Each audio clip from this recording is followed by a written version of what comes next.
DK back at you with another video here for the NBA main slate here on Monday. We got a big 11-game slate, so let's not waste any time. Let's get right into the analysis here. So we got some pretty big injury news we're going to be waiting on. First news here is James Harden. Let's just questionable. So if he misses, then for me, honestly, it's probably going to be a lock button for Chris Paul as well as Eric Gordon. It's just a dream matchup here going up against Atlanta. If Harden plays, then it's a little tricky. And the matchup is so good, but the blowout factor would probably be real. I'd have to reconsider, but I would still want to get some action in this game because there should be no defense played in this Atlanta-Houston game. But again, if Harden plays, there definitely is. You definitely got to worry about the blowout a bit. Golden State going here on the road against Charlotte. I think the Golden State guys are okay, but no one really stuck out the page to me price-wise. The matchup was decent here against Charlotte. The fact that it's at Charlotte does, make me a little more comfortable about targeting some of the Golden State guys. But, no one really, I think they're all fine plays today, but no one's really popping off the page to me. Lillard, I like playing Lillard in big-time, prime matchups, going against, another really solid team. A game against Cleveland, I know Cleveland terrible defensively, but I'm probably not going to go Lillard's way. Then Kemba, if Charlotte's going to keep it close, it's got to be because of a big game from Kemba here. He's playing basically the whole game in close games at 8.9K. I think Kemba is a really solid play with tremendous upside in this game. Doncic, we don't know. He's been out here for a few games. If he plays, I probably wouldn't go there. Dallas right now, Rick Carlisle's rotation is it's a headache to try to figure out. So if Doncic misses, it does open up a lot, but it's just Rick Carlisle is running everyone 20, 25 minutes. It's I don't know if I want to mess with Dallas guys in this big of a slate. Devin Booker, I've liked him the last couple games. Now it's a more difficult matchup against Miami. The price is up. I'm probably not going to look his way. D'Angelo Russell, always in GPPs, yes, but he's just too inconsistent for my liking.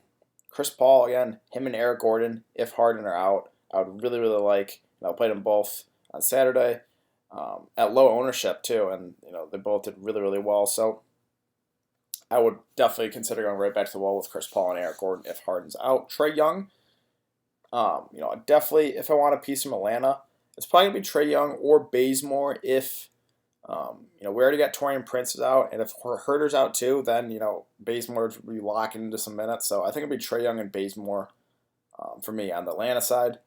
Trae Young, the price is up there. It's up to 8.2K. That seems like a lot to pay for Trae Young, but he's playing most of the game here, being really productive on offense, shooting the ball a bunch. So I think he's pretty solid. We got the Philadelphia guys, Ben Simmons, Jimmy Butler, and Tobias Harris. All seem a little underpriced. The matchup is really good here against New Orleans. So I don't mind any of these Philly guys. I'm definitely considering playing one of these guys for sure. But I don't have a strong feeling of which one I prefer. But I think Ben Simmons, Jimmy Butler, Tobias, all solid plays. Jrue Holiday, I can't do it. They're just limiting his minutes along with Anthony Davis too much, so I just can't do that. Mike Conley at 7.6 and a good matchup here against the Lakers. Does have some upside. I think he's a pretty solid play. Levine, he's had that career night against Boston. They're just playing him all the minutes he can handle right now. A little difficult match here against Milwaukee, but I still think he's playable. Fox, I love playing Fox. A pretty decent match here against Minnesota. Seems underpriced here at 7.2, so I think Fox is solid. Lou Williams, you can play him in GPPs every single night. He's a high usage guy off the bench. He has tremendous upside at 7K. I like Lou quite a bit. Let's see, Collison, the Indiana guards, probably not for me. They're just running too deep a rotation. Let's see, Teague was playing really well and then got shut down in 19 minutes against Milwaukee. That is a little worrisome, but now the match was really good here against the Kings. I think the ownership drops tremendous on Teague just because people are going to game log watch, but I think he has pretty big upside. Same thing here with D Rose. Has not been playing as many minutes as I would like. 25, 23, 23, 23, but a really good matchup against the Kings. He's definitely in play. ELFRID PAYTON. So, he's one Pelican I'm definitely considering here. He's playing 30, 28, 36 minutes last 3 games. I know Anthony Davis is back, but at 4.8K, seems like they want to give these young guys a lot of run. They're going to kind of, obviously ease back on Anthony Davis as well as Drew. So if that's the case, I think ELFRID PAYTON's a steal here at 4.8K. I like him quite a bit. Really cheap guys. I mean, you can always go Napier, but the Nets rotation is just, so hard to figure that one out as well. It's just that's a headache in itself. Let's move on to shooting guard. DeRozan.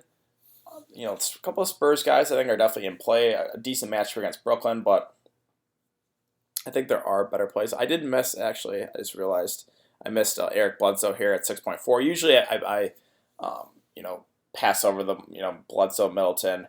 But Giannis is listed as doubtful, so they don't expect him to play. And whenever Giannis is out, it's Bledsoe and it's Middleton for me. So I really like both these guys and a great match against Chicago.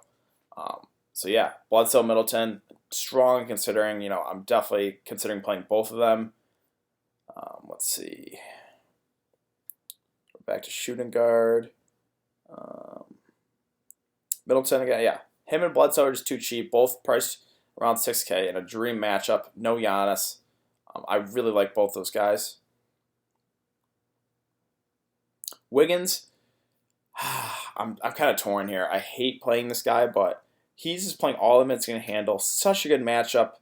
He's scoring dependent, so if the ball's not dropping, he definitely can hurt you. But, recently he's been picking up, rebounds, assists. He's been picking it up here. I don't know. I'm torn. I don't want to play him, but it's just such a good spot for Wiggins, and he's playing all the minutes he can handle. I'm definitely considering him. And then Bazemore, we already had Taurean Prince ruled out.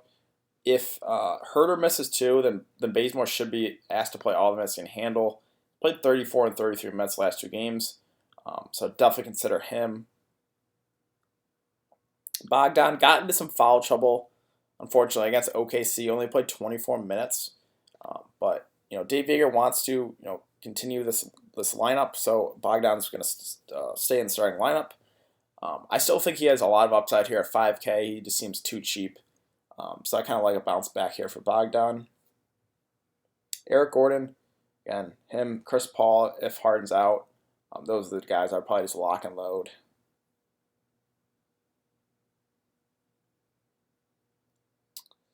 I don't really see anything on the really cheap side, so let's move on to small forward. LeBron here at 11.2, I think goes really low owned. The matchup obviously not the best against Memphis, but the Lakers are out of the playoffs right now, and Luke Walton just seems to want to give LeBron all the minutes he can handle. So I think LeBron plays 40 minutes in a close game. 11.2, I think he's a fine play. Giannis, again, list is doubtful, so it's Bledsoe and it's Middleton for me. And then it's probably Mirotic or Ilyasova. I'll get to those guys in a sec. Yeah, any of these feel together. Ben Simmons, Jimmy Butler, Tobias, all in a great spot. Definitely consider playing 1, possibly even 2. But yeah, with no Embiid, it's Simmons, it's Butler, it's Tobias, and that's about it for the Philly side for me. Buddy Hield, shot the ball lights out last game. Put up 50 fantasy points. He does have some upside at 6.6K here. I think he's a perfectly fine play.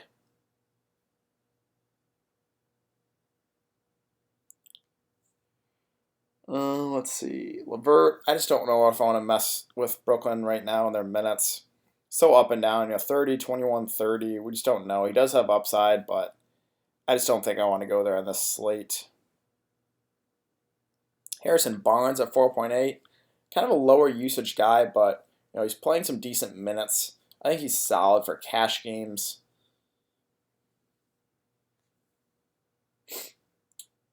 Let's see. Let me go to, where is Atlanta really quick. So if Herder misses 2, then you could look to DeAndre Bembry. He's listed as probable, so I would assume he would pick up a start and be asked to play some pretty big minutes.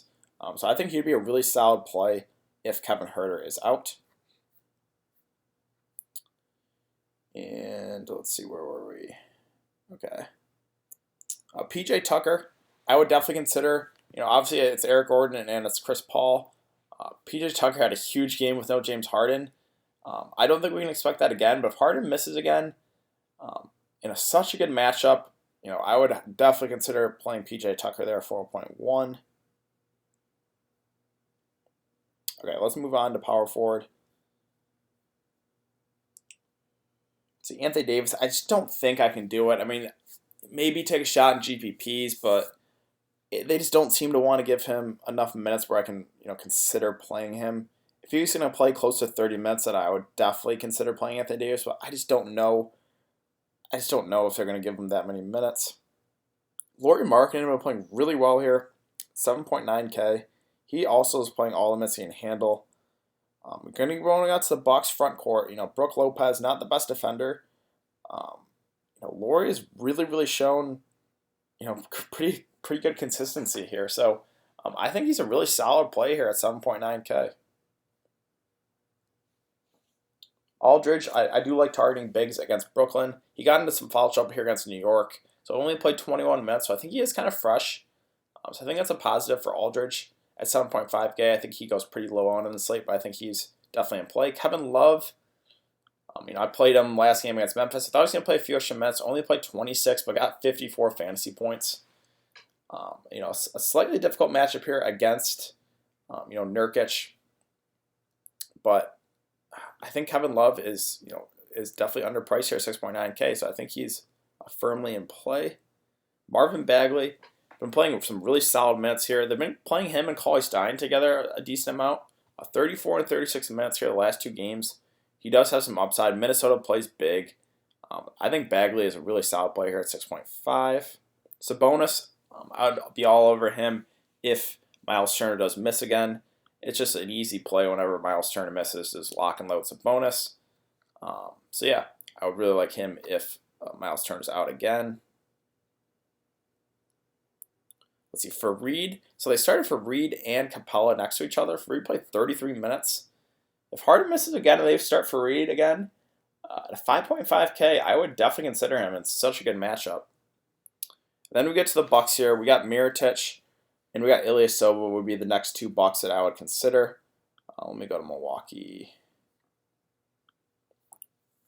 So yeah, Giannis obviously listed doubtful. Mirotic in a revenge game here against Chicago. I know, only played 14 and 18 minutes, but Giannis plays a lot. He plays like 35 minutes a game. Those minutes have to go somewhere. I assume it's going to be Mirotic and Ilyasova that pick up a bulk of those minutes. So I'm definitely going to consider Mirotic. I know the price is up there, but I think he plays, probably 25, maybe 30 minutes. So I like Mirotic quite a bit. And same thing with Ilyasova here at 3.4. I think he plays 25 or so minutes. At close to min price, I really like him. Obviously, if Giannis does miss. Let's see. Diallo with Anthony Davis playing. I don't know if I can do it.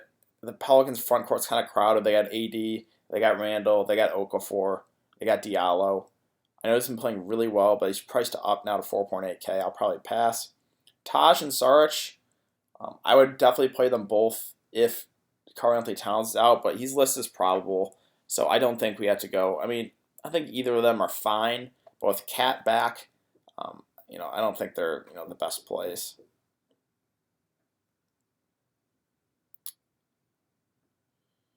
Okay, let's move on to center. So we got Cat here at 10.1. A really good matchup here against the Kings. I know, kind of been disappointing last couple of games, and he's been out with a concussion here, but I think he has some huge upside here. The matchup is just so good. Blake Griffin, Andre Drummond, I'm just staying away from. Blake Griffin is just dead to me after getting ejected when I played him against Atlanta for 23 minutes. I can never get the Pistons bigs right, so I'm just not even looking their way. The Boogeyman here at 8K, he's off his minutes limit, but they don't seem to want to give him 35 or so minutes. Kind of being limited to under 30 minutes. Definitely does still have some upside. in his time, but I don't think he's the best play in the world. Nurkic, I love playing Nurkic, but now we got Enes Kanter here, and they seem comfortable giving Enes Kanter right around 20 minutes, so that kind of limits Nurkic to 25 or so minutes. So I just don't think I can go there today.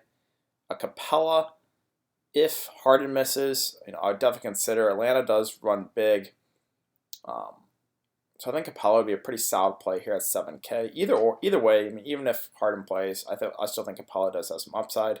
John Collins at 7.3 would probably be the next hawk I would consider. Again, it would be Trae Young, Bazemore, Bembry if both those guys miss, and then maybe John Collins here. The minutes have kind of been up and down, but he does have some upside and a really good matchup. Ayton Whiteside only for GPPs. Both those guys kind of been inconsistent. Then you got Jonas Valanciunas at 6.4. A little frustrating. They said they were going to limit his minutes. He played 30 minutes against Cleveland. Got you 45 fantasy points. So we don't really know what the minute situation is going to be like, but whenever this guy gets minutes, he produces. Going up against the Lakers, we know the Lakers struggle to guard bigs. I think JV, a really solid play with upside here at 6.4. Kanter, I love playing him, but if he's going to be playing right around 20 minutes, I think he's priced about right. I don't think he's the best play. I don't think he's the worst play. Boban, just too expensive. I love playing Boban, but 5.5K, that's just too much to pay for Boban. Let's see. And then we got Joakim Noah, guys. I don't know what's gotten into him, but he's been playing really well in 30 and 24 minutes the last two games, 47 and 36 fantasy points. So yeah, it's him and it's Jonas Valanciunas that I'm definitely considering playing one of these Memphis centers. Quinn, I think solid, but now he's priced up to 4.3K. He would probably only play about 20 minutes if Miles Turner misses. I would just rather pay up for Sabonis. And is there anything else really down here? Yeah, not really. So yeah, obviously we got the big news is Harden and Giannis. Giannis listed close to doubtful, so I don't expect him to play. So again, it's BLEDSOE and it's Middleton. Those two are just lock and load, and then definitely consider Mirotic and Ilyasova would be the next two that I would definitely consider. If Harden's out, it's Chris Paul and it's Eric Gordon for me, and then you got any of the other starters really. For Reed, Capella, PJ Tucker. All those guys would be firmly in play and such a good matchup. So, yeah, that's kind of my thoughts with a slate. Obviously, no Embiid. I said I like the Philly guys. It's Tobias, it's Ben Simmons, it's Jimmy Butler, and those are the guys I would consider. So, for as far as game stacks, probably Atlanta, Houston. If Harden does play, though, then I would reconsider just because, again, the blowout factor would be more real. But it would definitely probably be Atlanta, Houston, or Sacramento, Minnesota, also pretty appealing for game stack-wise. Yeah, so I think that's going to do it for today's video, guys. If you have been enjoying the content, please like this video, subscribe. If you have any questions, please leave in the comment section down below. It's also important to follow me on Twitter. That will be in the description below. I'll get my thoughts and more news comes out throughout the day. And I'll be back for another video on Tuesday, so I'll see you guys then.